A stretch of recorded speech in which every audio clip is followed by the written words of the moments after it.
సంచలనం రేకెత్తించిన kidney racket Madanapalle SBI కాలనీలోని global ఆసుపత్రి కేంద్రంగా జరగడం పాఠకులకు తెలిసిందే.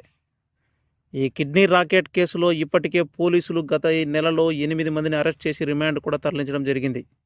కాగా ఇప్పటి వరకు ఆసుపత్రిని సీజ్ చేయలేదన్న ఆరోపణలు వస్తుండడంతో కోర్టు ఉత్తర్వుల మేరకు గురువారం ఉదయం మదనపల్లి ఎస్బీఐ కాలనీలోని గ్లోబల్ ఆసుపత్రిని మదనపల్లి డీఎస్పీ మహేందర్ సీజ్ చేశారు. గత నెల 9న అన్నమయ్య జిల్లా మాజీ DCHS డాక్టర్ ఆంజనేయులు గ్లోబల్ ఆసుపత్రి కేంద్రంగా కిడ్నీలను తొలగించి విక్రయించే కేసులో అరెస్ట్ అయిన విషయం అందరికీ తెలిసిందే. ఈ కేసులో విశాఖకు చెందిన యమున కిడ్నీలను తొలగించడంతో ఆమె చనిపోవడం జరిగింది.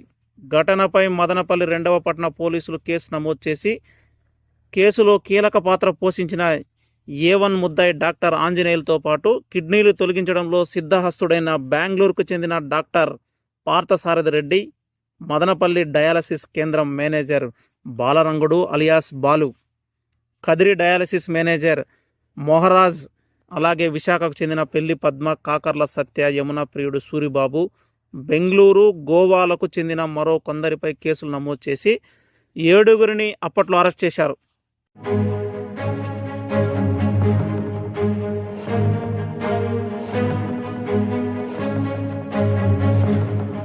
మనం ఈరోజు గ్లోబల్ హాస్పిటల్కి కోర్ట్ పర్మిషన్కి అప్లై చేసి సెర్చ్ అండ్ సీజర్ కోసం రావడం అయితే జరిగింది. అండ్ కోర్ట్ పర్మిషన్ మనం పెట్టిన తర్వాత ఈరోజు మనకి సెర్చ్ చేయమని అండ్ సీజర్ చేయమని, దానికోసం మనకు అసిస్టెంట్స్గా మెడికల్ టీం నుంచి కూడా మెడికల్ అబ్జర్వర్స్ కూడా వచ్చారు అండ్ మీడియేటర్స్గా కూడా వచ్చారు. వీళ్ళ సమక్షంలో ఏవైతే దీనికి సంబంధించిన మెటీరియల్ ఏదైతే ఉందో, మెడిసిన్స్ అవ్వచ్చు, మిగిలిన ఏదైతే రెలవెంట్ మెటీరియల్ ఉందో అవన్నీ కూడా మేము సీజ్ చేయడం జరిగింది.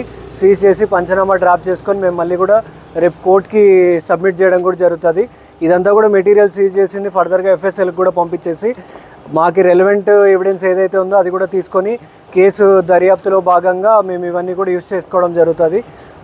ఈరోజైతే మనము దీంట్లో సర్చ్ అండ్ సీజర్ అయితే మెడికల్ డిపార్ట్మెంట్ కోఆపరేషన్తో అండ్ మీడియేటర్ సమక్షంతో మనం చేయడం జరిగింది. థ్యాంక్ యూ అండి.